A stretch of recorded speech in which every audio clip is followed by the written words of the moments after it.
পৃথিবীর শেষ প্রান্ত খুঁজতে হলে আপনাকে যেতে হবে নরওয়েতে। যদিও সেখানে পৌঁছানো খুবই কষ্টের ব্যাপার, আর এই পথ পাড়ি দেওয়া অনেক কষ্টকর। রাস্তাটা পাহাড়ি, পাথুরে এবং কখনো কখনো জলাশয়ের মাছ দিয়ে চলতে হয়। আর এই কারণে কেউ এই রাস্তা দিয়ে যেতে চায় না। কিন্তু যারা এই রাস্তা শেষ করেন তারাই কেবল পৃথিবীর শেষ দেখতে পারেন। সে দেশের সরকার আপনার কোনো দায়ভার নেবে না। এর প্রধান কারণ হলো এই জায়গাটা মাটি থেকে 1982 ফুট উপরে। বলা হয়ে থাকে আপনি যদি পৃথিবীর শেষ রাস্তায় যেতে থাকেন তাহলে আপনি ঠিক এই জায়গাতে এসে পৌঁছাবেন, যেখানে সামনে যাওয়ার আর কোনো রাস্তা নেই, চাইলেও যেতে পারবেন না। এই জায়গার নাম ট্রাইকেস্টোলেন। এটি পালপিট রক হিসেবেও পরিচিত। প্রতি বছর কয়েক লাখ মানুষ পৃথিবীর শেষ দেখার জন্য এই জায়গাতে আসেন। আর এই কারণেই এটা নরওয়ের বিখ্যাত পর্যটন কেন্দ্র, যা মাটি থেকে প্রায় 2000 ফুট উঁচুতে অবস্থিত। সব থেকে অদ্ভুত ব্যাপার হলো সামনের এই ঝুলন্ত অংশে আপনি ফাটল দেখতে পাবেন। চারপাশে কোনো ব্যারিকেডও দেখতে পাবেন না। যে কোনো মুহূর্তে দুর্ঘটনা ঘটতেই পারে। আর ঠিক এই কারণেই পৃথিবীর শেষ দেখতে গেলে সে দেশের সরকার আপনার কোনো দায়ভার নেবে না।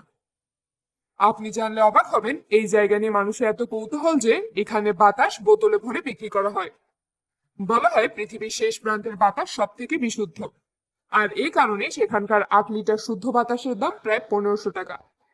2017 সালে মিশন ইম্পসিবল 6 চলচ্চিত্রের শুটিং এর কারণে এই জায়গাতে এক সপ্তাহ পর্যটকদের জন্য বন্ধ ছিল। হলিউড অভিনেতা টম ক্রুজকে এখানে দুর্দান্ত অ্যাকশন দৃশ্যে অভিনয় করতে দেখা যায়। ধারণা করা হয় প্রায় 10,000 বছর আগে বরফ যুগে সুবিশাল এই জায়গাটি তৈরি হয়েছে। অতীতে প্যাগান ধর্মের লোকেরা আত্মশুদ্ধি লাভের জন্য এখানে উপাসনা করত। 1900 সালে সর্বপ্রথম এই জায়গায় পর্যটন ব্যবস্থা চালু হয়। দুঃসাহসী পর্যটকেরা নানা রকম কর্মকাণ্ডের মাধ্যমে এখানকার রোমাঞ্চ আরো বাড়িয়ে নিতে আসে।